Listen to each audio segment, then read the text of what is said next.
Vale. Pues bueno, hemos tenido un incidente que es más grave de lo habitual, ¿vale?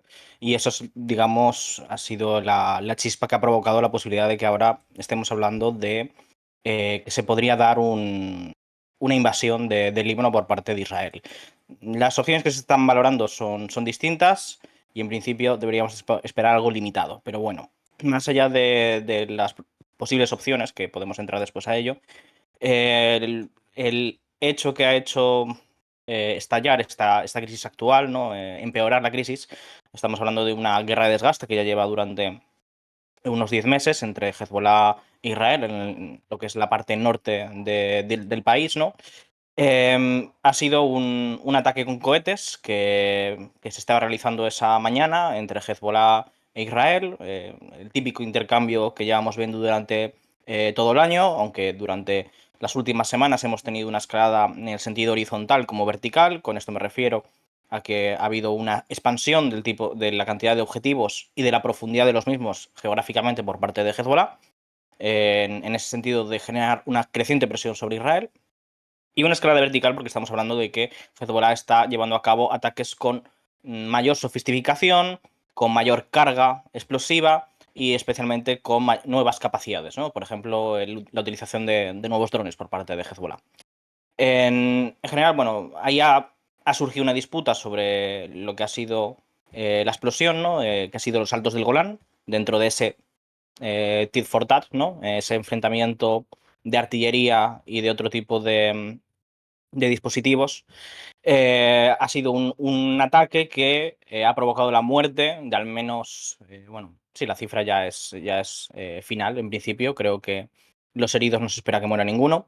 Eh, de 12 de 12 niños, entre 12 y 16 años, si no recuerdo mal, en un campo de fútbol en la aldea de Masra Slam, que es una aldea drusa en los Altos del Golán. Los Altos del Golán es un territorio ocupado por Israel desde la guerra de 1967, la guerra de los 6 días, en los cuales Israel realizó un ataque por sorpresa sobre prácticamente todos sus vecinos, ¿no? Eh, Atacando pues a Siria, a Jordania y a Egipto, ¿no? Y ocupando buena parte de sus territorios, de los territorios que había alrededor, ¿no? Estamos hablando de Gaza, que está administrado por Egipto, también la península del Sinaí, Cisjordania, que formaba parte en ese momento de Jordania, había sido anexionado por este país, y los Altos del Golán, que es un territorio sirio y que nunca ha habido disputa en torno a esa cuestión. Y bueno, cuando Israel ocupó los Altos del Golán, expulsó a la población árabe, ¿vale? Pero mantuvo a la población drusa. Esto es importante, porque la relación de Israel con la población drusa es bastante significativa, porque, por ejemplo, durante la guerra del 48, eh, básicamente Israel consiguió integrar y poner de su lado a la población drusa de Galilea, ¿vale? La población drusa que había dentro de Palestina. Intentó, por así decir, durante el 67 llevar a cabo el mismo proceso, integración drusa de los Altos del Golán. Pero la verdad es que no lo ha conseguido. La población drusa de los Altos del Golán sigue reivindicándose como siria principalmente, sigue teniendo ciudadanía siria, y solo un cuarto de la población de los Altos del Golán drusa ha aceptado la ciudadanía israelí. La mayor parte sigue siendo residentes, ¿vale? La cuestión es que los Altos del Golán pues, es una zona muy militarizada, hay muchas bases militares, y es un objetivo claro dentro de los ataques de Hezbollah contra Israel. Los drusos, pregúntame un poco qué son. Los drusos son digamos, una secta dentro del Islam que se ha diferenciado tanto a nivel de creencias y de una cultura propia que ya se ha separado de la UMA, ¿no? Se ha separado de esa matriz común del Islam. Entonces vienen a ser, digamos, una religión y una nacionalidad aparte de los musulmanes hoy en día. Em, la cuestión es que, bueno, ese ataque de Hezbollah provocó la muerte de doce drusos, ¿vale? Y lo que está en disputa es qué provocó la muerte, ¿no? Es decir, está claro que se dio en el contexto de ese conflicto, que es lo que yo dejo claro y es lo que se puso en la publicación que hicimos, que veo que hay gente que la interpretó incorrectamente, ¿no? Em, La cuestión, lo que está en disputa es que Hezbollah dice que ellos no formaron parte de ese ataque, que ellos no son culpables del mismo, a pesar de que en la misma hora en la que se produjo, ellos hicieron una publicación diciendo que habían realizado un ataque precisamente en esa zona, que habían realizado un ataque con cohetes, eh, precisamente contra bases militares que hay allí, ¿no? Y entonces ellos lo que dicen principalmente, o lo que se asume, es que habría sido una munición del sistema de defensa israelí, ¿no? El sistema es la cúpula de hierro, ¿no? A veces son, digamos, municiones que fallan y pueden caer en zonas civiles. Eso ha ocurrido en ocasiones. Y la disputa realmente está ahí, ¿no? Me parece una disputa, pues bueno, una cuestión más técnica. Al final, si así, tanto si ha sido un error por parte de una parte como por parte de otra, son en ese sentido, al final, muertes que se producen por el contexto del conflicto. Es decir, al final no son la sustancia del conflicto, ¿no? Que es a lo que yo voy. En este sentido, pues bueno, al final, para Hezbollah es muy importante el hecho de que ellos no han sido los culpables políticamente, porque en Líbano también hay una población drusa muy grande, ¿vale? Es una de las principales nacionalidades dentro del Líbano. Están los maronitas, cristianos maronitas, están los musulmanes chiíes y los musulmanes suníes. Y después están los drusos, que ocupan una posición bastante importante dentro de ese esquema. Em, Incluso tienen un partido político propio y durante la guerra civil tuvieron, digamos, un papel bastante destacado, ¿vale? Entonces, asegurar por parte de Hezbollah ese equilibrio y esas relaciones con cada una de los sectores de la sociedad rusa, cada una de las sectas, por así decir, porque es como está organizado Líbano políticamente, por el reparto de cuotas en las distintas sectas religiosas, es algo bastante delicado y por lo tanto les puede hacer bastante daño públicamente, ¿no? El hecho de que ellos hayan sido los culpables de la muerte de esos 12 niños drusos. Como digo, todos ellos eran ciudadanos sirios, ninguno tenía ciudadanía israelí, es el asentamiento más grande druso que hay en los Altos del Golán. En general, hay mucha protesta respecto a la presencia israelí. Las relaciones son malas, son tensas, porque al final es una población ocupada militarmente. Y bueno, por parte de la población, lo que están diciendo precisamente es que no se utilice esto para provocar una guerra, ¿no? ¿Por qué me refiero a ellos como sectas? Porque básicamente, por cómo están configuradas políticamente, tiene ese carácter sectario, es decir, cerrado, aislado, ¿vale? En el cual el reparto de las cuotas de poder se hace en esos términos, es decir, se hace en términos confesionales, ¿vale? Por eso se habla de sectas, siempre en la literatura libanesa, ¿vale? Eh, y bueno, esto básicamente Israel lo está utilizando como acusa a la población drusa de la zona para provocar una guerra más amplia, para responder, para imponerse, ¿no? Y, digamos, intentar forzar a Hezbollah a que cambie su actitud y deje de atacar a Israel, ¿no? Hezbollah desde el 8 de octubre lleva haciendo ataques contra Israel en solidaridad con el resto, con el eje de la resistencia, como parte de su papel en el eje de la resistencia, en solidaridad con los palestinos de Gaza. ¿Vale? Entonces, ellos han dejado muy claro, y eso se vio durante, por ejemplo, el alto el fuego que hubo a finales de noviembre hasta principios de diciembre, que, que Hezbollah dejará de atacar a Israel en el momento en el cual se acabe la guerra en la Franja de Gaza, o en el momento en el que haya un alto el fuego, ¿no? Entonces, realmente esa es la cuestión de fondo que explica el conflicto en el norte de Israel. Y no otras cosas que quiera aducir Israel, como por ejemplo el no cumplimiento de resoluciones de la ONU, ¿no? Esto, como digo, pues podría llevar a un enfrentamiento abierto. Las distintas opciones que se están barajando, digamos, todas ellas serían un ataque bastante potente por parte de Israel. Está la posibilidad de que se ataque solo infraestructura militar de Hezbollah. Digamos, eso sería un intento de desescalar o simplemente, pues bueno, de que Israel mostrase fuerza sin llevar la guerra más allá, sin superar ciertas líneas rojas, ¿no? Otra posibilidad sería que llegaran a atacar infraestructura. Infraestructura civil o infraestructura estratégica. Ahí se ha hablado, por ejemplo, de que podrían atacar aeropuertos o puertos, otro tipo de infraestructura.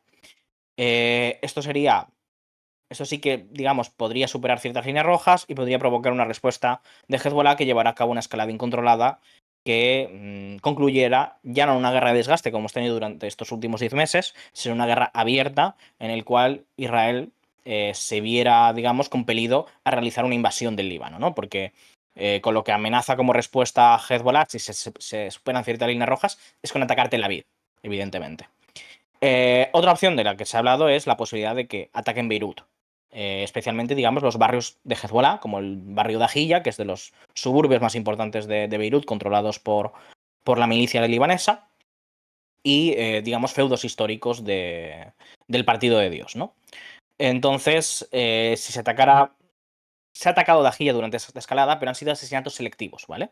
Es decir, algo más controlado, que no provoca, digamos, tantas muertes y que está limitado a un área muy concreta y quizá una persona que va en un vehículo, por ejemplo.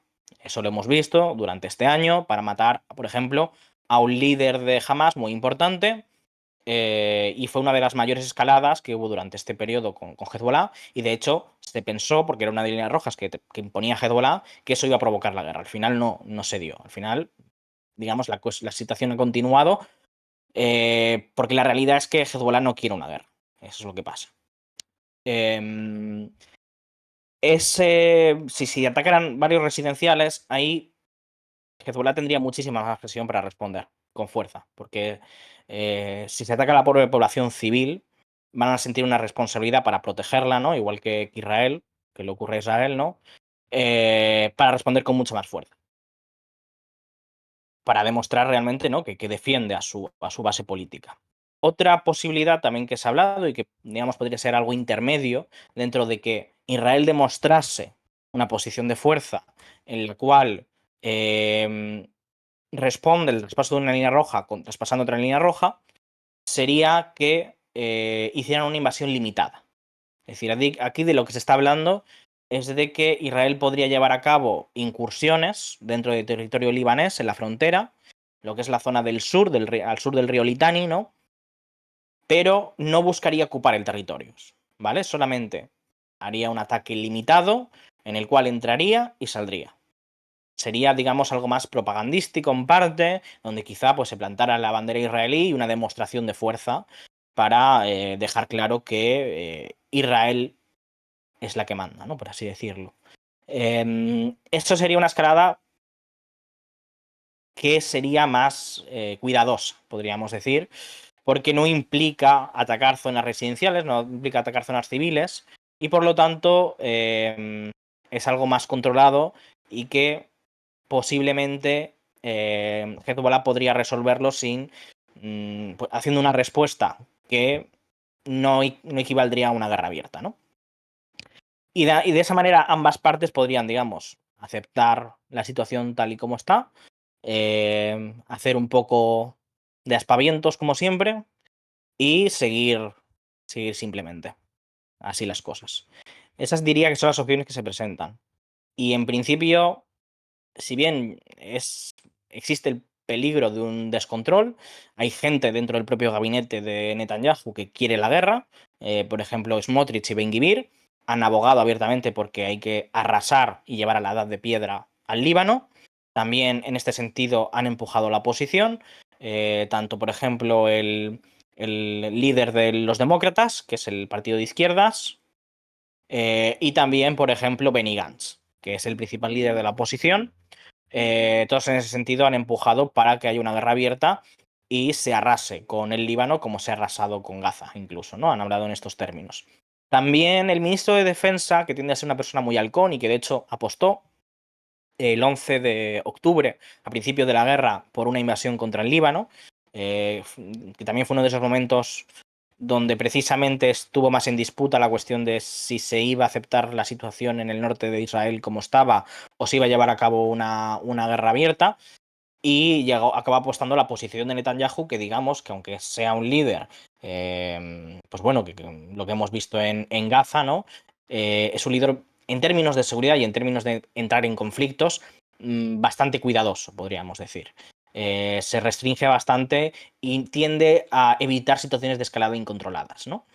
Entonces, por esa parte, estamos viendo que hay presiones dentro de Israel que podrían llevar a cabo esa escalada y sectores que quieren apostar por eso. Hay muchos sectores dentro del ejército.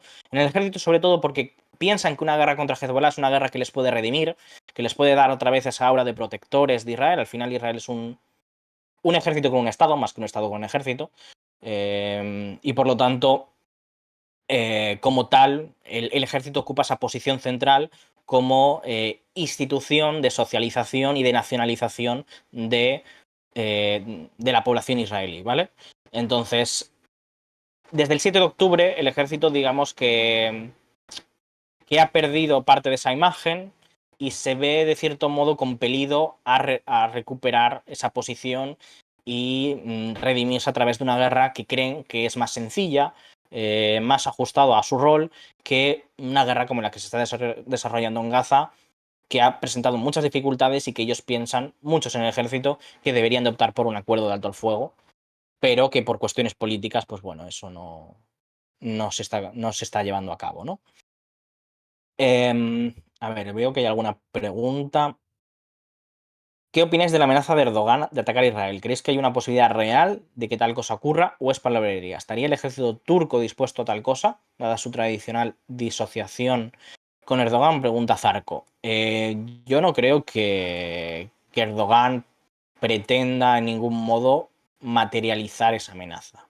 Es decir, yo creo que Turquía está moviéndose crecientemente hacia una posición más abiertamente contra Israel, más dispuesta a tomar pasos hostiles contra Israel, como es el embargo, por ejemplo, económico, y como puede ser, pues eso, otras políticas, digamos, de ayudar diplomáticamente a la resistencia palestina. Ahora mismo, por ejemplo, se ha extendido una invitación al presidente de la Autoridad Palestina para que abra en el Parlamento turco.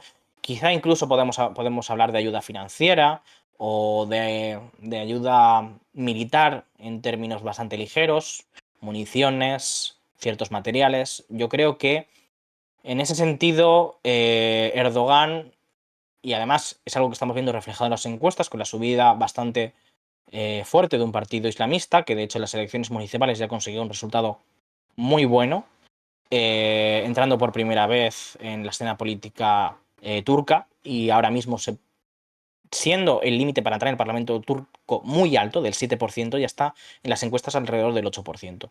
Entonces ahí políticamente Erdogan está sintiendo una presión y yo creo que lo va a corresponder con un apoyo más firme a los palestinos en ese sentido. Pero nada parecido a, digamos, a una involucración directa por parte del ejército turco. Eso me parece totalmente fuera de cualquier escenario posible, la verdad. Mm,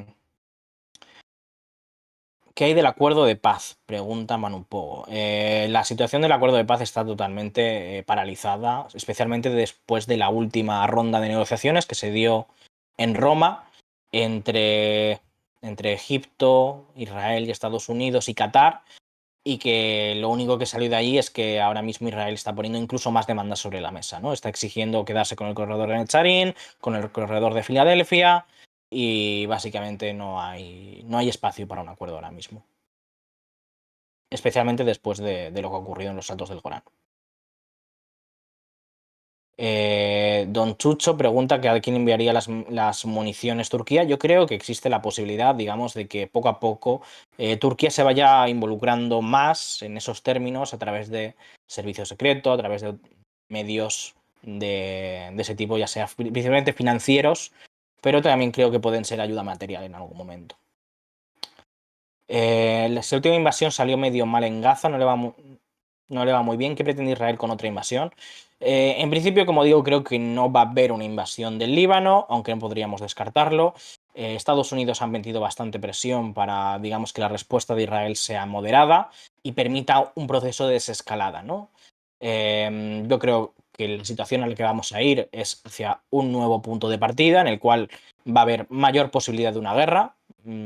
Digamos que el umbral de la guerra se va a acercar más, se van a acercar más las líneas rojas, pero no vamos a llegar al punto de una guerra abierta en principio, porque Hezbollah no lo quiere y porque Israel tampoco lo quiere, especialmente Netanyahu. Es verdad que hay sectores dentro del gobierno israelí que sí que quieren una guerra, pero yo pienso que vamos a ver un alargamiento del conflicto y una situación en la cual va a seguir ese proceso de guerra de desgaste.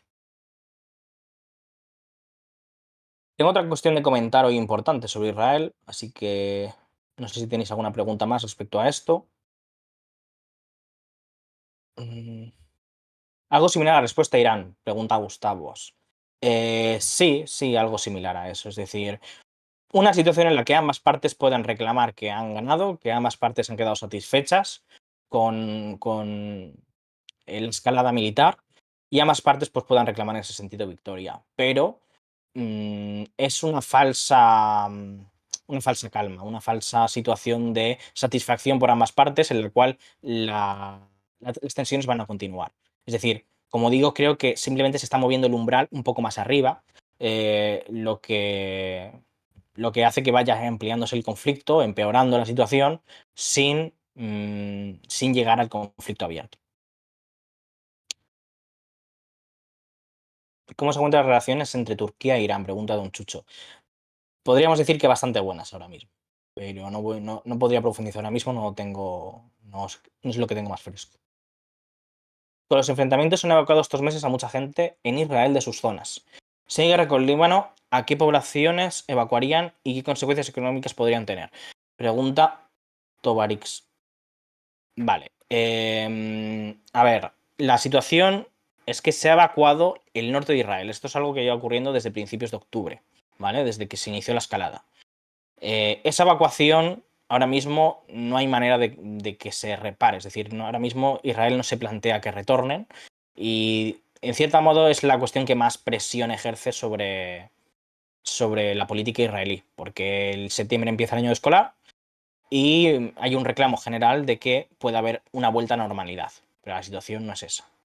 Y no parece nada claro que en septiembre se pueda conseguir eso. Es decir, el único escenario bajo el cual se podría conseguir una vuelta a la normalidad y que la población vuelva a esas zonas del norte del país es mediante un acuerdo de alto al fuego con Hamas, lo que implica cesiones. Ahora, la otra opción, que es una guerra, tampoco, es decir, es decir, lo que va a hacer es alargar aún más la situación y empeorarla.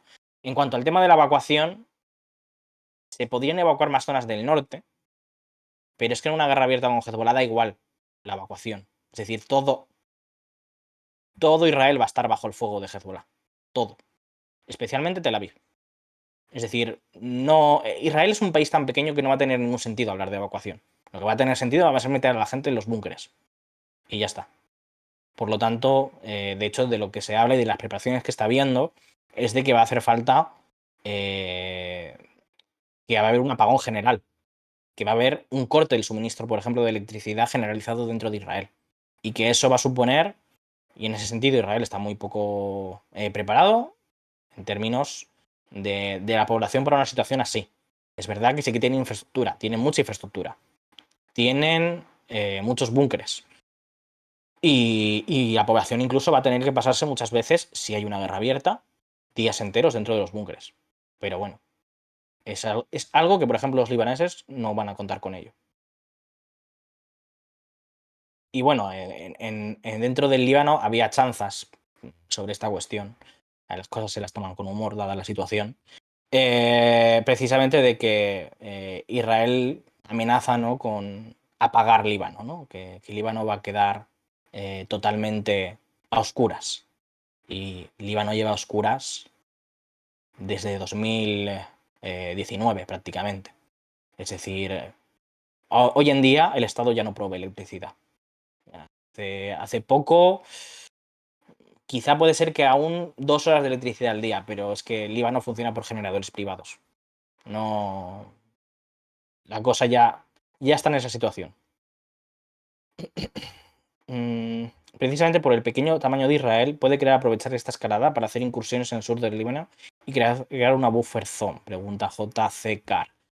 A ver, la cuestión de la buffer zone es que hace 30 años te servía. Hace 30 años, o cuando la operación Paz para Galilea o la operación Río Litani, que se llevó a cabo en el 68 y en el 82, em, contra las milicias palestinas, que tenían armas ligeras y tenían capacidades bastante menores, tenía sentido eso, porque sí, efectivamente, conseguías disuadir y crear una zona de amortiguamiento que evitara que esas milicias pudieran hacer incursiones en Israel. Pero es que hoy en día no necesitan hacer incursiones sobre Israel y tienen capacidad de sobra para atacar desde el norte del Líbano a Tel Aviv.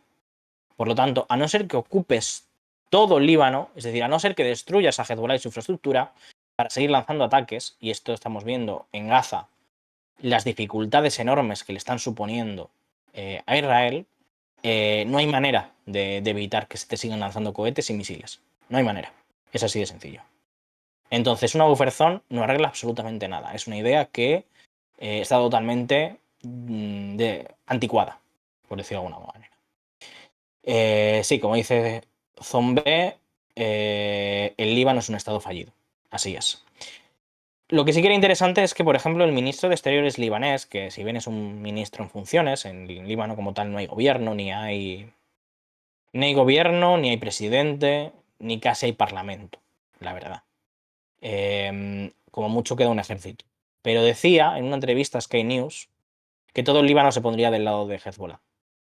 Y que eso, que si se ataca el Líbano, pues ataca a los libaneses y no solo a Hezbollah. Aunque la guerra vaya a ser principalmente entre Hezbollah e Israel, los libaneses se van a poner del lado de Hezbollah. A mí me parecen unas declaraciones bastante interesantes y que la verdad es que estoy bastante de acuerdo con ellas, porque la realidad es que Hezbollah ha conseguido poco a poco ir dirigiéndose como ya no un movimiento de los musulmanes chiitas, sino como un movimiento de liberación nacional libanés. Es decir, como un movimiento del conjunto del Líbano. Habrá sectores, pregunta Rent, incluso los maronitas, habrá sectores que no se pongan del lado de Hezbollah. Habrá sectores disidentes, no habrá un apoyo unánime, pero yo creo que mayoritariamente, incluso habrá muchos maronitas, se pondrán del lado de Hezbollah. Hay que recordar que dentro de las alianzas 8 de marzo y 15 de marzo, si no recuerdo mal, nunca me acuerdo bien de los nombres, en la alianza de Hezbollah, que es la del 15 de marzo, si no recuerdo mal, perdona, 15 de mayo, 15 de mayo, porque es cuando se da la salida de Israel, abandona la ocupación del sur del Líbano. En esa alianza se incluyen maronitas, ¿vale? Hay maronitas, hay cristianos en general que apoyan a Israel, que apoyan, perdón, a Israel, que apoyan a Hezbollah. Por lo tanto, no es algo extraño, ¿eh? Vale, lo último que iba a decir, antes de que se me vaya el tiempo, hemos tenido también un incidente muy importante hoy dentro de Israel, que ha sido la cuestión de el campo de prisioneros, de detención de prisioneros de guerra, es de Tamina. Es de Teimán, perdona, creo. Este campo de prisioneros, que se encuentra en el desierto del Negev, ¿vale? Es un campo de prisioneros que construyó Israel como motivo de la guerra de Gaza para, en esa infraestructura, encerrar ahí a los palestinos de Gaza e interrogarles, ¿no? Por ahí han pasado muchos palestinos. Y la situación, como ya he explicado algunas veces, es de una gran congestión.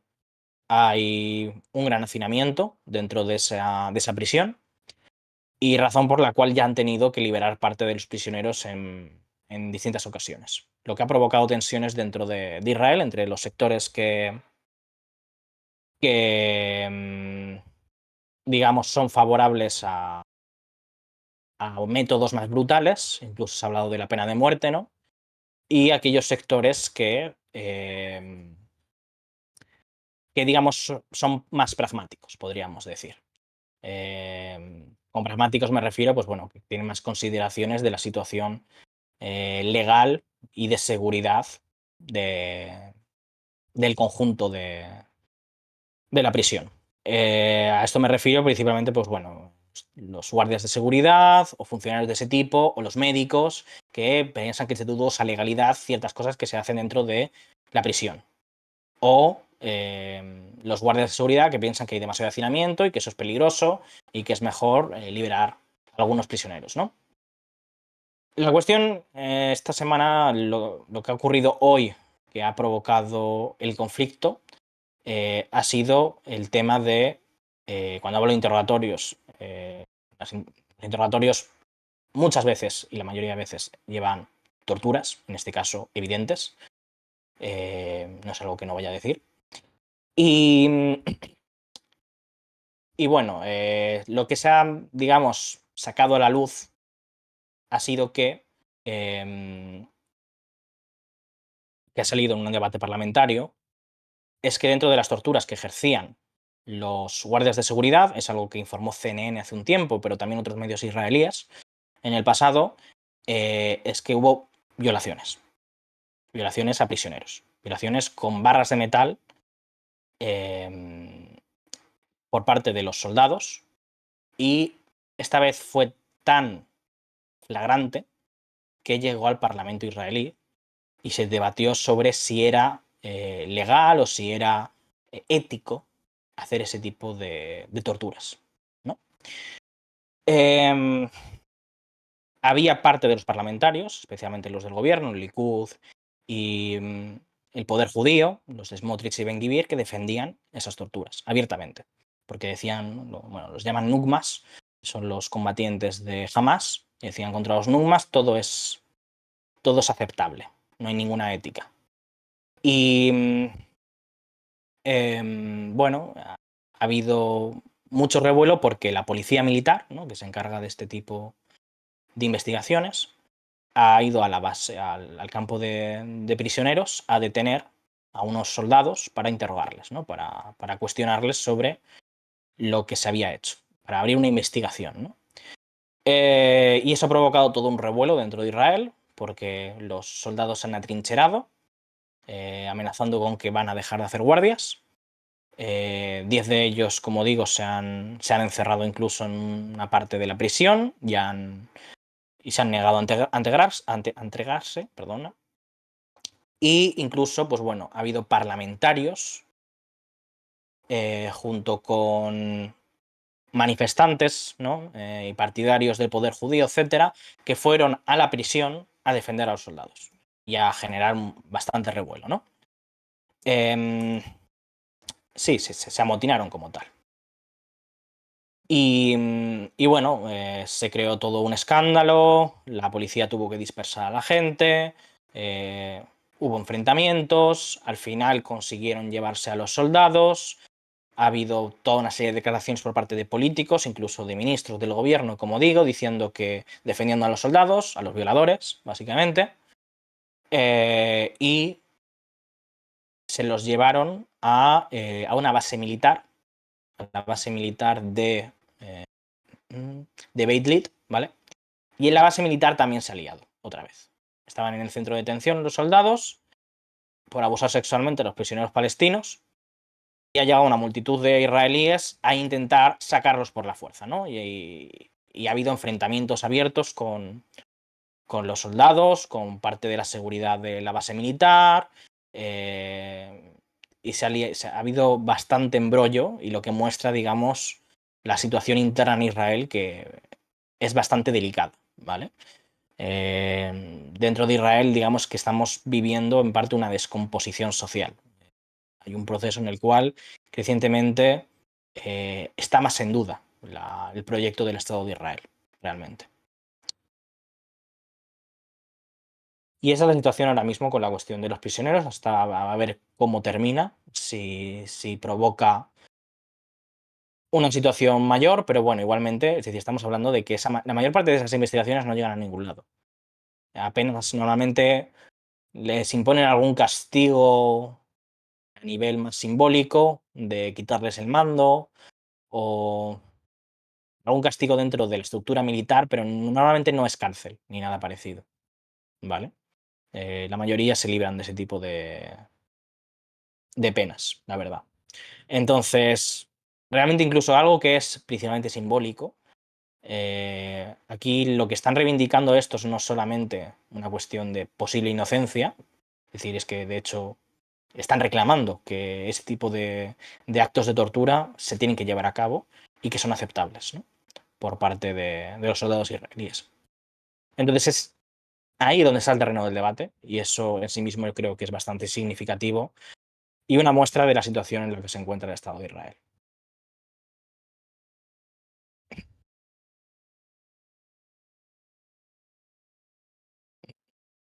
Sí, es cierto lo que dice Gracie oficial, que las torturas de a palestinos es algo que se puede pasar y que se pasa bastante, pero amotinarse es algo que se te puede caer el pelo, porque es poner en duda la autoridad militar. Pero hay